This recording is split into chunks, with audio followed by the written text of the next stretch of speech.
안녕하세요. 목요일, 금요일 여러분의 큐티를 도와주는 해설 가이드입니다. 자, 여러분과 오늘 함께 읽고 나눌 말씀은 사사기 12장 1절에서 7절 말씀이 되겠고요. 제목은 동족 간의 다툼입니다. 오늘 말씀을 요약하면 암몬과 전쟁이 끝난 후에 에브라임이 또다시 입다에게 이렇게 시비를 거는 모습이 나옵니다. 길앗은 에브라임과 그래서 전쟁을 하게 되는데요. 그 결과 에브라임 그 지파가 엄청난 타격을 입고 도망갑니다. 사사 입다의 이야기는 이렇게 끝까지 부정적으로 끝나는 것을 우리가 볼 수 있습니다. 자, 그럼 1절에서 3절 말씀을 먼저 읽고 묵상하도록 하겠습니다. 에브라임 사람들이 모여 북으로 가서 입다에게 이르되 네가 암몬 자손과 싸우러 건너갈 때에 어찌하여 우리를 불러 너와 함께 가게 하지 아니하였느냐? 우리가 반드시 불로 너와 내 집을 사르리라.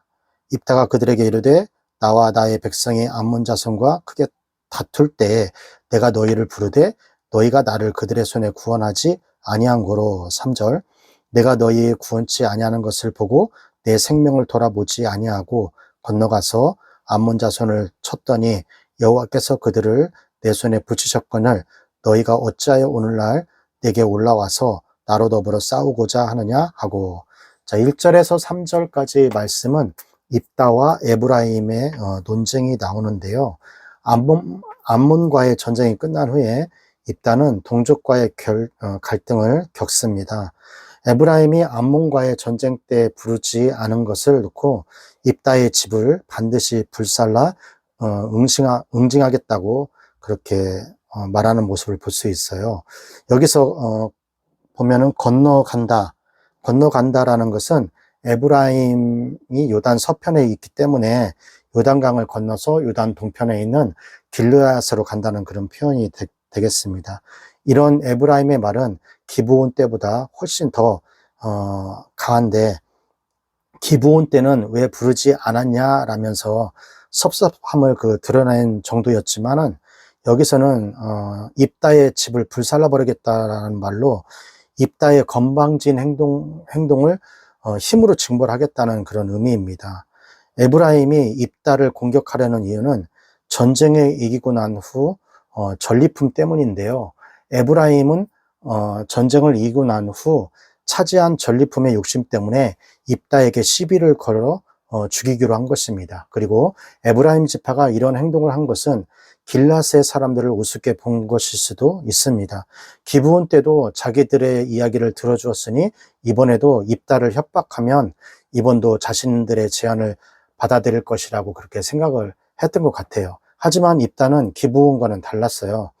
입다는 자신을 논쟁의 사람이라고 그렇게 말하고, 이것은 사람이 싸움을 걸어오면 맞서 싸운다는 표현으로 입다의 사람의 그 특징을 잘 표현하고 있는 것입니다. 입다는 길앗 장로들과 논쟁하고 암몬과 논쟁하여 이겼고, 지금은 에브라임 지파와 같은 동족끼리 논쟁을 하고 있는 거죠. 입다는 암몬과의 전쟁 때에도 에브라임에게 요청하였지만 에브라임 지파가 도와주지 않았고 입다는 목숨을 걸고 싸웠던 것이죠. 그리고 여호와께서 그들을 자신의 손에 넘겨주어 이겼다고 말합니다. 전쟁에서 에브라임은 전혀 아무것도 도움도 주지 않았을 뿐더러 아무것도 하지 않았다는 것이죠. 그리고 전쟁 때는 오지 않더니 지금 와서 하는 행동을 강력히 비난하는 그런 입다의 그 모습을 볼 수가 있습니다. 4절에서 7절 입다가 길앗 사람을 다 모으고 에브라임과 싸웠더니 길앗 사람들이 에브라임을 쳐서 파하였으니 이는 에브라임의 말이 너희 길앗 사람은 본래 에브라임에서 도망한 자로서 에브라임과 므낫세 중에 있다 하였습니다. 길앗 사람이 에브라임 사람 앞서 요단 나루턱에 잡아 지키고 에브라임 사람은 도망한 자가 말하기를 청컨대 나로 건너가게 하라 하면 그에게 묻기를 네가 에브라임 사람이냐 하며 그가 만일 아니라면 그에게 이르기를 십볼렛이라 하라 하여 에브라임 사람이 능히 구음을 바로 하지 못하고 십볼렛이라 하면 길앗 사람이 곧 그를 잡아서 요단 나루터에서 죽였더라. 그때 에브라임 사람의 죽은 자가 42,000명이었더라. 7절 입다가 이스라엘 사사가 된 지 6년이라 길앗 사람 입다가 죽음에 길앗 한 성읍에 장사되었더라. 7절까지의 말씀은 입다의 에브라임의 전쟁입니다. 에브라임을 비난한 입다는 길앗 사람을 모아 에브라임과 전쟁을 하게 됩니다. 적을 치던 전쟁이 지금은 동족을 치는 그런 전쟁으로 이상하게 지금 바뀌어가고 있습니다. 이렇게 전쟁까지 이르게 된 이유는 에브라임의 말에 있는데요. 에브라임은 길앗 사람들이 에브라임에서 도망한 자들이며 그래서 원래는 므낫세와 에브라임에 속해 있다고 주장을 한 것이죠. 도망자는 주인의 허락 없이 도망한 비천한 자, 노예, 종을 암시를 합니다. 여기서 요단 서편에 있던 에브라임과 므낫세 지파는 요단 동편에 있는 길앗을 정통성에서 없인 여기는 모습을 알 수 있습니다. 기드온 때 동서 간의 갈등이 여기서 더 완전히 이게 표면적으로 이렇게 드러나는 그런 모습을 볼 수가 있어요. 지금 여기에 전쟁의 주체는 길앗과 에브라임입니다. 완전히 동족 간의 전쟁이었고 요단 동편의 길앗의 승리로 끝나게 됩니다. 전쟁에서 패한 에브라임 사람들은 요단 나루를 건너려고 합니다. 이때 길앗 사람들은 십볼렛과 스볼렛의 발음의 차이로 에브라임 사람을 구별하여 그들을 죽였다고 오늘 성경은 이야기하고 있어요. 이렇게 말을 통해 전쟁을 한 것은 입다의 특징과 잘 어울려지고 있는데요. 요단 나루를 점령하는 이야기는 전에 에훗과 기드온 이야기에서도 나왔는데 그때 적을 치기 위해서 쓴 그런 전술을 지금은 동족 간에 동족을 치기 위한 에브라임을 치기 위한 그런 전술로 바뀌었다는 것이 너무나 안타깝습니다. 이것을 통해 이스라엘은 점점 더 타락하고 있다는 것을 알 수가 있게 되었고요. 이렇게 암몬의 침입으로 시작된 전쟁은 하나님의 도움으로 승리하게 되지만 결국 동족 간의 전쟁으로 막을 내리게 된 것이죠. 결론적으로 입다는 이방 민족에게 성공적으로 구원하였지만 개인적으로는 딸을 죽게 하였고 또 후손은 하나도 잊지 못하게 되었고 또 이스라엘 전체로서는 동족을 죽이는 전쟁으로 끝나게 된 것이죠. 7절은 입다의 사사로서의 기간과 죽음과 장사된 것을 언급하고 지금 있는데요.